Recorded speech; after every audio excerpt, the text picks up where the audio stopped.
you recognise this view, you know where we're headed. Let's talk about food. It's the time of year when we really enjoy lots of treats and indulgent foods. So naturally we had to go to Suffolk Food Hall. There was chocolate and sugar mice and pastas, all manner of goodies. I also found a wreath on sale for £65. That's a lot of money, but it was gorgeous. They'd made it there. Absolutely stunning, but I'm really glad that I make my own. £65, that's a lot. John Lewis, early on a Thursday morning before he got busy. Just took that because it looked nice, and then we headed over to Woodbridge. Now our mission here was to track down the branch of Cook. You may recall that last year I ordered all of our Christmas food from Cook. It's frozen foods and it's fantastic. So this is the one in Woodbridge. They just had a delivery. They're very busy, but the ladies there, absolutely lovely. So if you get a chance to go in there, these ladies are such good fun. This is the stash, and I'll show you all of this once we're back home. But for now, we're just going back through Woodbridge and making our way home.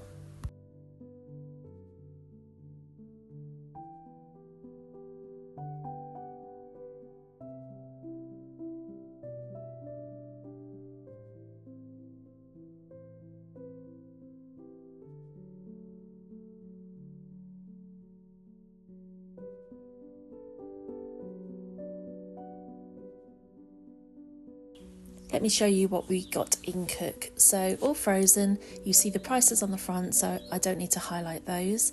Turkey breast for 2, or in this house 3. To be honest, I'll probably do a fresh chicken on Christmas Day, but it's good to have that as an option and in the freezer. So if I don't go to the shops and get a chicken, it doesn't matter. I've got turkey. My helper, never far away.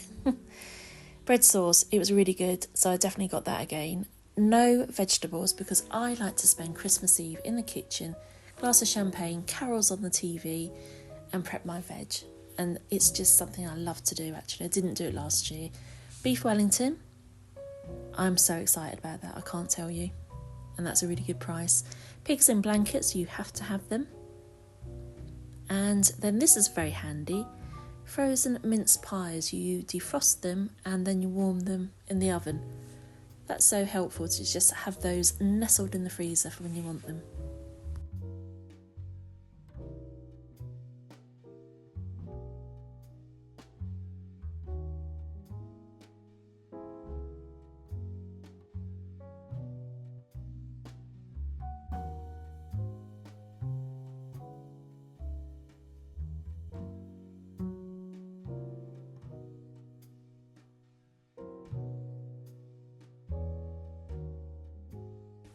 I just couldn't resist, could you?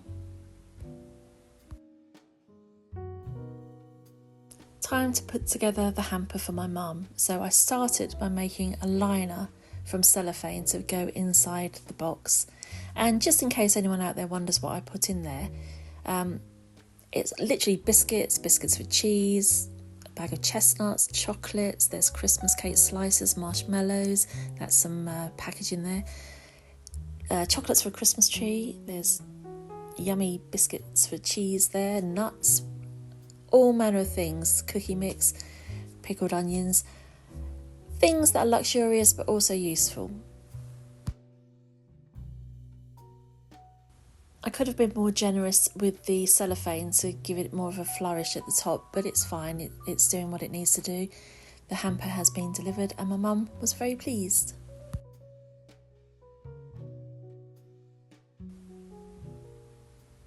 I'm being watched by the Nutcracker Man. So it's time for the Gingerbread House, and I'm starting with the difficult part, which is constructing a bay window. I had to give this a lot of consideration, and my idea was to bake the window piece over a baked bean tin to give the curve. I didn't know if it would work, and I was a bit close to the edge there, so it was highly likely that would break, but I gave it a try. And all of the pieces are cut. I don't know why I cut these tiny triangles, I just did. And these pieces were about to go into the fridge to chill, and then they were going to go in the oven to bake. I've been making gingerbread houses for over 20 years now. It's more of a tradition for me rather than, for Violet when she was little, although she did used to help me decorate when she was small. And now it's just something that I still carry on to do because it's just my tradition at Christmas, really. So there I am watching to see if this is going to work. And it did. Look at that curve. I am so proud and shocked. And yes, it's a bit overcooked, but I'm not bothered about that at all.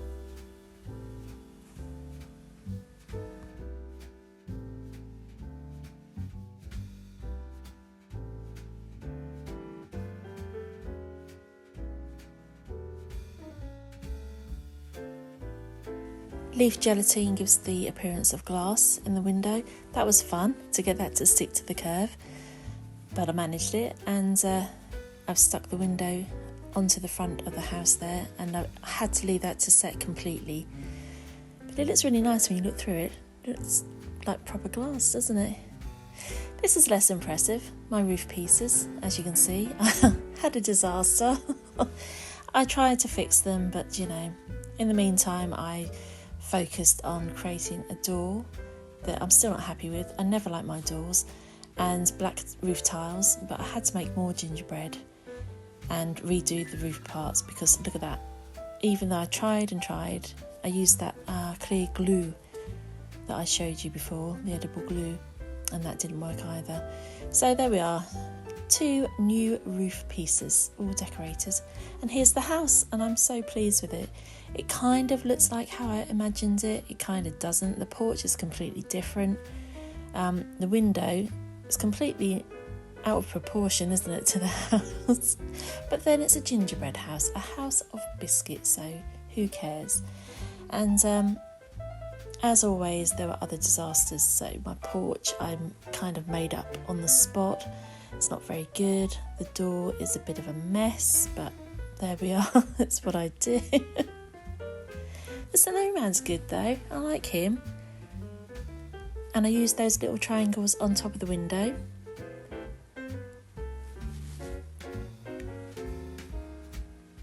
It's meant to be inspired by Mackenzie Childs. I'm always trying to get a Mackenzie Childs look in the kitchen somehow.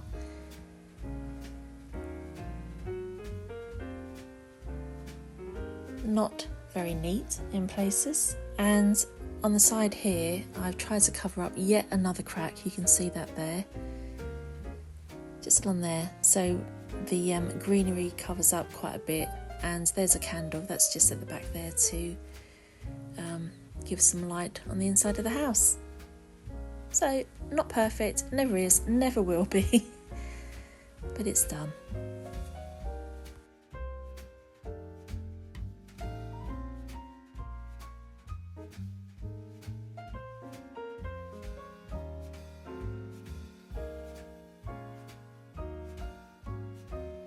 Do you make a gingerbread house each year?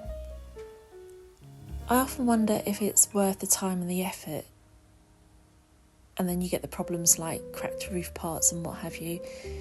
But then I'm always glad that I've done it afterwards, and it's my tradition and I've kept it up for another year.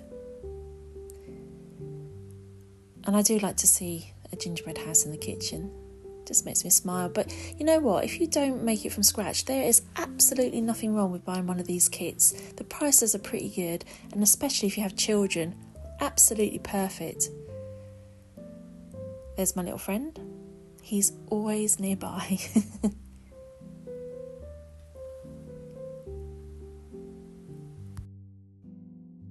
I came up with a new place for fairy lights, and that's outside the back door on the honeysuckle that grows over from the neighbour's garden. Looks so lovely at night. I'm really pleased with this. I've never done that before. Cake. Yum. I had to get that. I need to cut down on cake.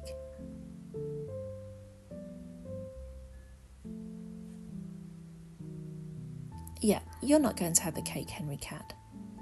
So Christmas is being set up quite nicely, and look at Henry, how well does he look? His little scrawny legs are much better, and oh, this makes me nervous, but I have to let him do this, and oh, thank goodness. So I'm still keeping a close eye on him when he jumps,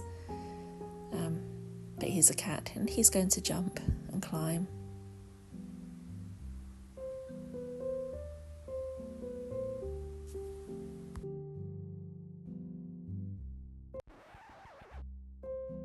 What on earth has happened there?